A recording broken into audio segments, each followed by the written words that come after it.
I've already done my favorite new albums of 2023. So now let's just do some of my favorite finds. These are the used albums that I go, oh my God, I can't believe it's there. Oh my God, I gotta have this. Oh my God, what's that price? Can you give me a better deal? Those kind of albums, the type we like. It's why we go out looking to see what we can find. So I have a few of some of my most exciting finds from this year that I will share fairly quickly. For me, that is. And we'll just begin with this one here. Uskadu. That was my original that I had back then. But this one, yeah, I finally found it. This is my favorite Uskadu album. It was my first Uskadu album. Oftentimes, doesn't that become our favorite? You know, it's the first time we're exposed to that group and it connects with you. It connects with you in a way like nothing else can. And so we kind of think, well, darn it, all the rest of the albums should be just like that. And oftentimes they aren't. And that becomes our favorite. And that's the case with this. Uskadu did so many great albums, but this is the one, to me, it was very listenable, shall we say. It was catchy. The tunes were just, they would grab you, they would bring you in. There was choruses that you could sing along to. It was just a whole different Uskadu. And great stuff. I'm really happy. New Day Rising, to find that, absolutely made my year. That was a big one.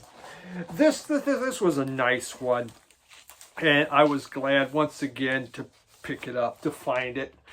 I'm Stranded by the Saints. What an absolute classic. Again, one of those, I had an original, lost it during the flood, and was able to finally get a copy of this. Now, I did have to rebuy it. It was a lot more expensive now than when I first bought it, but what a great punk album. Yeah, it's classic punk. It's on every compilation. I'm Stranded. You hear it everywhere, and it really, this was, Australia's answer to that 70s punk, and what an answer it was. Wonderful stuff. Here was an album I did not have before, and there was a time I would not have bought it, but now it's good. And it's Sonic Youth, and this is their Confusion is Sex. And I got this at my local Radio Wasteland store here in Midland.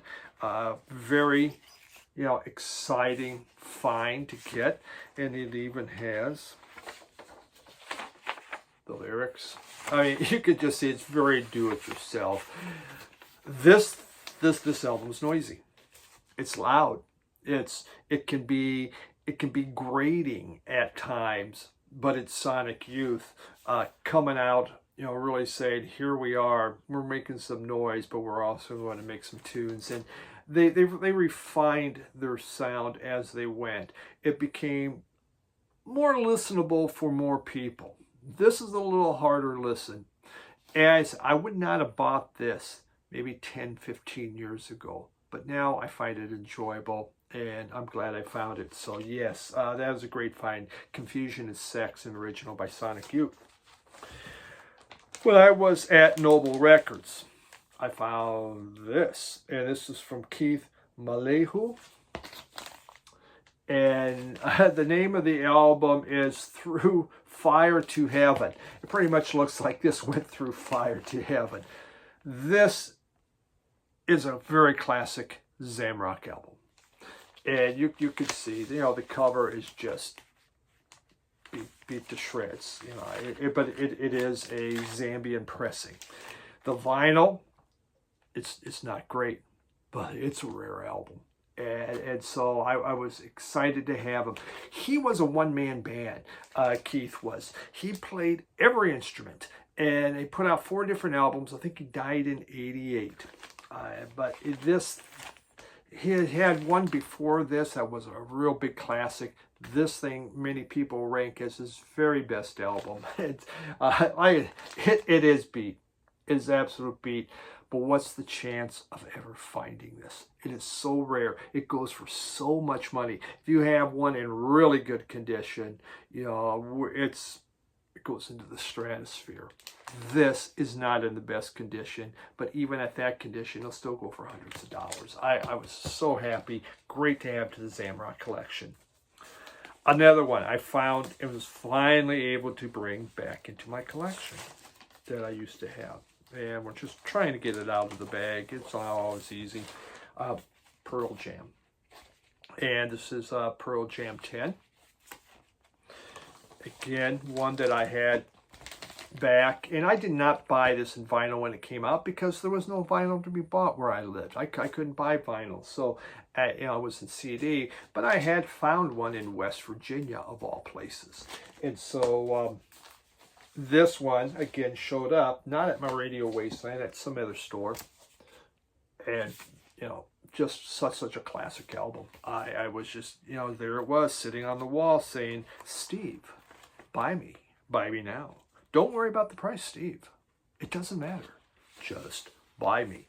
Have you ever had records do that to you? They kind of talk to you and they say, this is what you got to do. You probably have. Maybe not. Some of you have good self-control. Records don't talk to you. Records tend to talk to me. And, you know, it's one of those things, if you don't buy it, I may never see it again. Have I ever seen it again? No, I have not. So I'm glad I bought it. The biggest surprise of the year. You know, one of those albums, I didn't know it was any good or was valuable or anything. And that was when one of my employees just gave me a big box of records that had a lot of poop in there. And there was this one here, Jim Sullivan. And when I was doing the flip, everyone got super excited. Oh my God, oh my God, oh my God.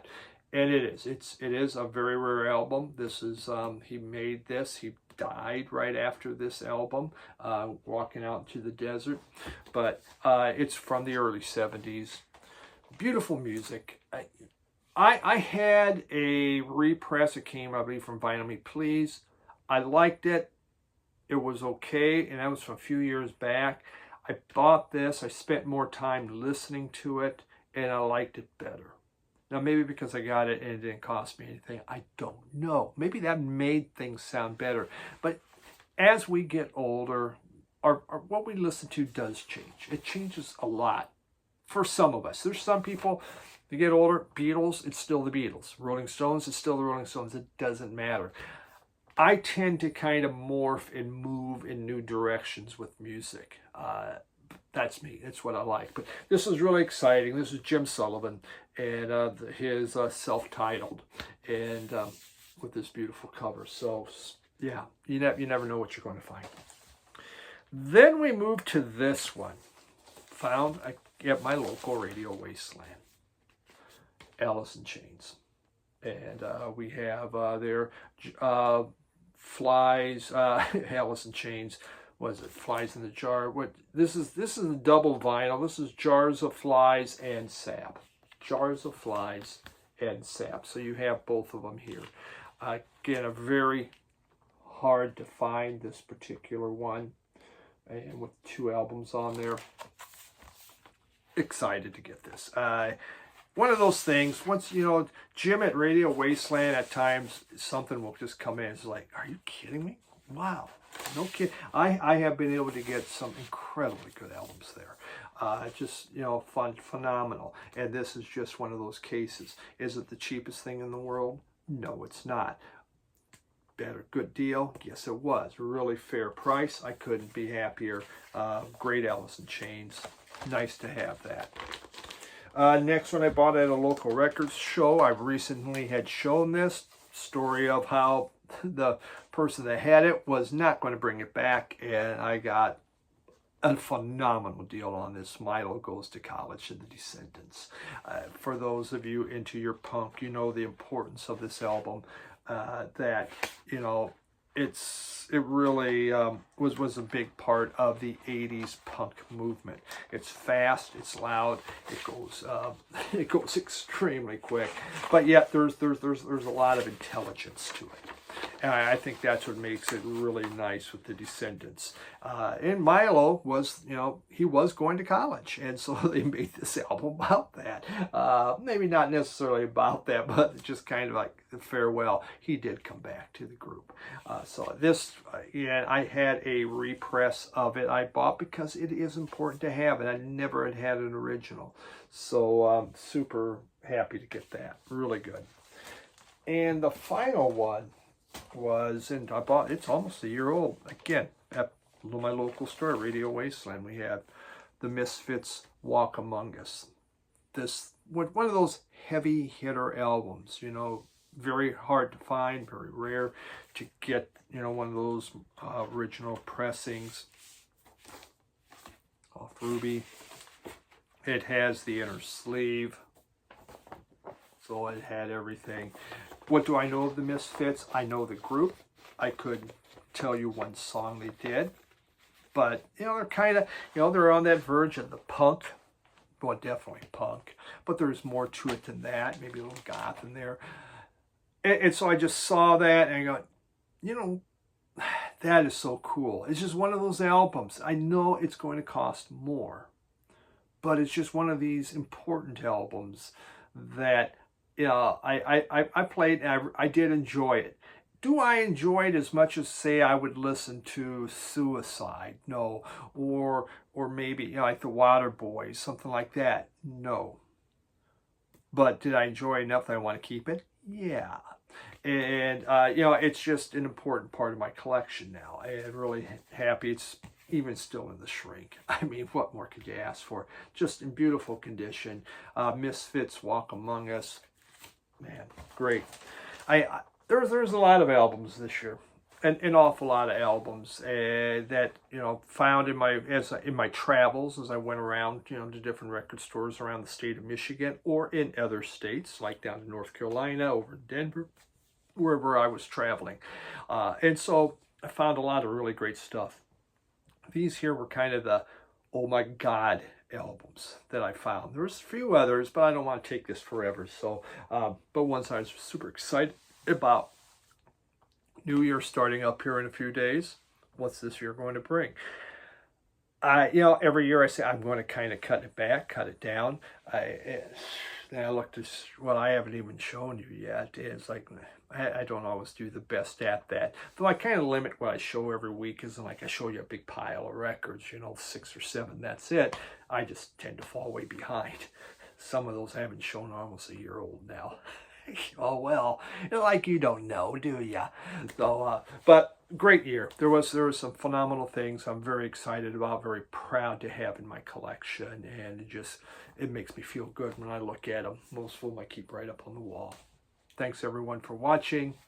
Enjoy the rest of your week, and drop by on Sunday. I got more Christmas lights to show you. Bye.